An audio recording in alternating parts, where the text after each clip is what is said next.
S.G. Goodman's Old Time Feeling. The album was released earlier this year and has been very well received across the country, including here at Wyoming Sounds. Rolling Stone has named S.G. one of the artists you need to know in 2020.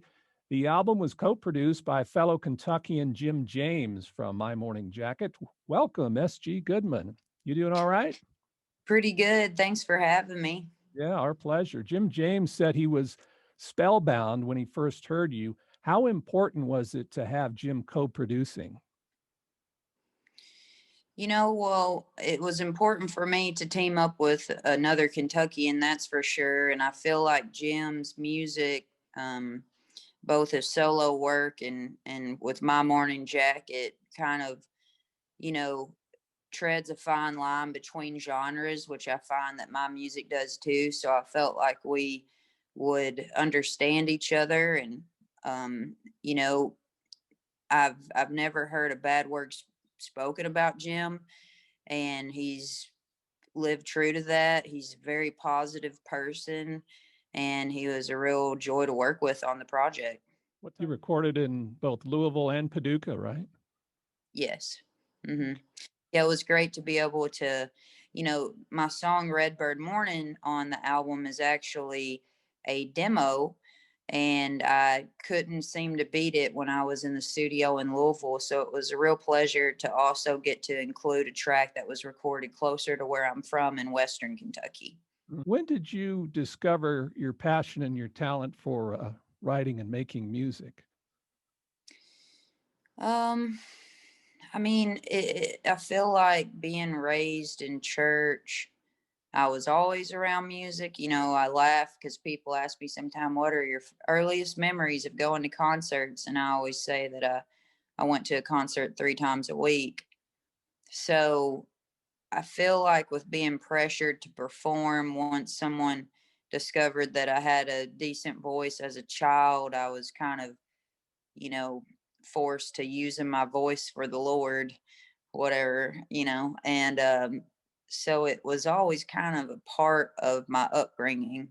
But as far as when felt like it was a passion of my own, I'm not really sure. It's kind of a chicken or the egg thing. Hmm. But you started writing relatively early, or? Yeah. And that's another chicken or the egg thing. I've never been great at remembering lyrics. I've always been a music lover, but I was made fun of a lot as a child by my brothers for singing the wrong lyrics to songs. And I would say that might have been when I started developing my craft, because even though I wasn't singing the right words, I was singing words. Yeah, you had to show them. That's great. That's great. Mhm. Well, there's such a rich tradition of music in Kentucky and the Mississippi Delta, especially with country, bluegrass, and the blues. But you cite a Native American rock guitarist from North Carolina as one of your influences on the record. Tell us about Link Ray and what you like about Link. I mean, what's not to like about Yeah. Link?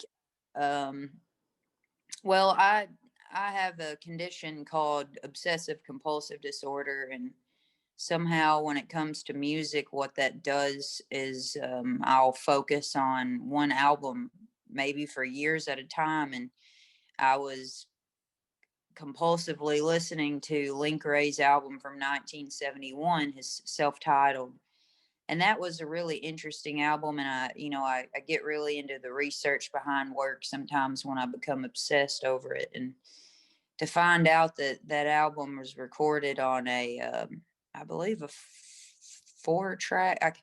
Now I'm getting my story mixed up, but a very small amount of tracks on this recording device. I feel like I want to say a 4 track, but that seems like too much.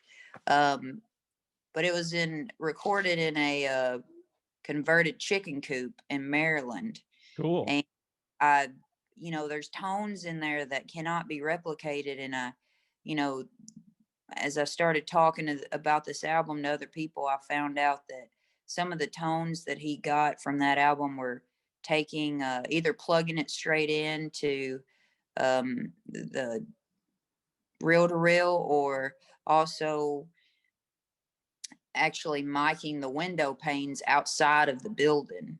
So there was a lot of like really neat production slash just using what you had, access to about that album. But his lyrics are really strong. And another thing that's interesting about Link Ray, he developed tuberculosis, and he only had one lung when he was singing that album. I Wow. also like that album because, a lot of times I do write politically leaning songs, but they're right next to maybe a heartbreak song or something like that. And a lot of people want to know if I have made some sort of political concept album. And I always say, no, I just write about, my experience. And what I like about that album in particular is it's the same way. He has some politically driven songs, and then some, kind of like sexual songs and different things. And I just think, it's a great album of just a person capturing what was going on in their life at that moment. Yeah. There's a quote about you and the region where you grew up. There's something dark, magical, and haunting. Just kind of describe the area where you grew up, I guess geographically, and kind of the landscape. Okay. Well, when people think of Kentucky, I feel like the picture in their head is the Kentucky you find more in the eastern part of the state. Kentucky's a pretty big state. And I was born in Western Tennessee, in Union City, Tennessee, far Western Tennessee, and raised in Hickman, Kentucky, not to be confused with the county, but the town of Hickman in Fulton County, which is on the Mississippi River.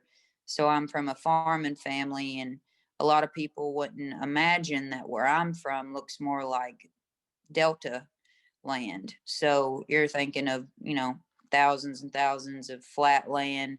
Looks more like the country around Memphis, or, the Delta region of the United States. Yeah. A lot of history in that region too. It was part of the setting with Mark Twain's novel, of course, Huck Finn. There was one of the largest earthquakes happened, I think, in the early 1800s, New Madrid earthquake, Yep. and that's just across the river on the Missouri side. So a lot has been happening in that area over the years, historically. Yeah, that earthquake you're referencing, I shot a music video in Reelfoot, Tennessee, which was a place I frequented a lot as a child, and my father actually farms in that area. He farms also the New Madrid Bend, which is that little area you see that kind of looks like an island or something coming off of Kentucky. Oh, sharecropper daughter, she sings the blues of a coal miner's son.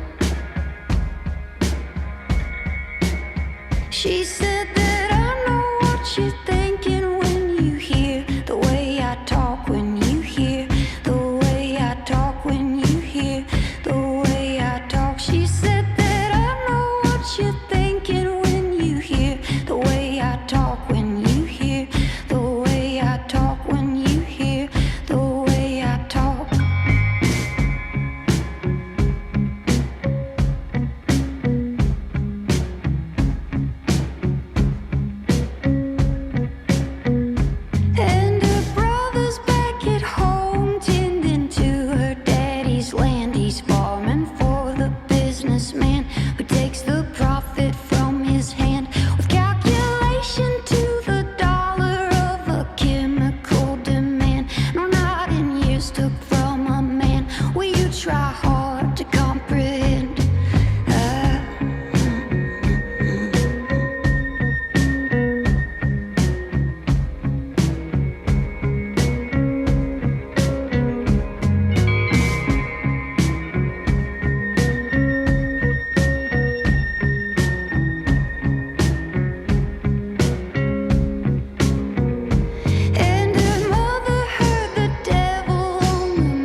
The Way I Talk video and song from S.G. Goodman's album, Old Time Feeling. I'm Grady Kirkpatrick talking with S.G. Goodman.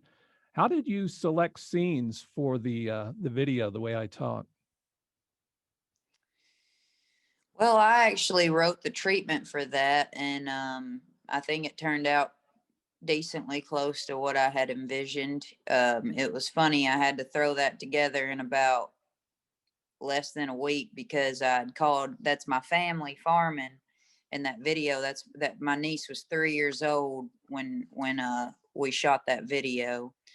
And I called my dad up one day and I said, well, how much longer do you think you'll be in the field? Because I want to shoot a music video out there. And he said, oh, I got about less than 200 acres. And that is nothing for my dad to knock out in, like, less than a couple of days mostly. And so I called some boys up and I said, hey, I need you to come down here. This is what I want to do. Bring the stuff. And we shot that video in a day. And I, worked with my friend Brandon Boyd to kind of get together a sequence of what we needed to capture early in the morning and so on. But had to keep my niece away from a nap that day, just fed her a bunch of sugar and did all right. Right. I think she got in the back of my car with me and sat down and looked up at me and said, I'm the star. Yes, she is, no doubt. She She is was. a budding star. Very, Mm-hmm. very cool. You were taught a valuable lesson rather by your dad when you were young, I understand, harvesting corn that your dad planted and then using that money to buy school clothes. There's a striking photo, pardon the pun, of your dad holding a 4 or 5 foot long snake. Can you tell us the story behind the picture here? Here Oh, we go. yeah. Yeah, there we go. So my dad, being farm kids, especially me, I would bring in anything. That was taken in the early 90s. So I was, less than 5 years old, or I don't even know. I might have been my niece's age whenever he did that, but that's a cottonmouth, which are highly venomous and can be aggressive as well. And that one apparently was. The snake is alive in that photo. Actually, you wouldn't believe it, but it Wow. was. And that was caught on the Bayou Creek, which was down from my house. That's how the locals say it. It's Bayou de Shin, Creek of the Dog. And he brought that home, and that there's a chainsaw case right there in front of him on that picture. And Okay, got it. I remember him bringing us out to his truck and showing us the snake. He wanted us to be able to identify what they look like, so I wouldn't do what I normally did and bring in, a cottonmouth to the You house. wouldn't have been afraid to bring in a 4 foot long snake. Nah, No, I would not have been. that is wild. Yeah. So it was more, educational. He was I don't know, my dad's always been a real, kind of has a conservationist mind and stuff, and isn't up for just killing animals aimlessly. But if your less than 5-year-old daughter's running around, capturing stuff in jars, you want to be careful. So Oh, yeah. There to protect and did. Are hmm you surprised at all about the accolades you've received with the first record? I mean, I'm definitely humbled by it. I put out a record in the middle of a pandemic where there's a lot of journalists that have been let go, and a lot of freelancers who are no longer doing what they did. So I would say I take every bit of press that I get and nod as a miracle, to be honest with you. 2020 certainly has been a tough year for many, and not the greatest year to be releasing your debut album, but you've been able to find some silver linings, I expect. I think so. I mean, I haven't really fully mourned what my career could look like at the moment if I was able to follow up my release while being on the road and connecting with people more organically. But at the same time, something peculiar I feel has happened. A lot of people are searching for new music, and a lot of people are actually taking the time to listen to people's lyrics and being more active listeners instead of passive. And so I think there has been some, uh, you know, truthfully good things about the listeners being more still at this moment, especially when it comes to listening to music. S.G. Goodman, thank you so much for your time and your talent, your writing and your storytelling. Best of luck, certainly, and we hope to get to see you play live in 2021. Well, thank you so much for having me. And I will add one thing. I'm throwing a festival on October 1st for voter registration. You can Twitch it, stream it everywhere. It's called Which Side Are You On? After the old Kentucky protest song by Florence Reese. And we've got a heck of a lineup. So be sure to check that out. Just Google Which Side Are You On Music Festival. And information on your website, sggoodman.net. Yes. Okay. Thank you again. Thank you.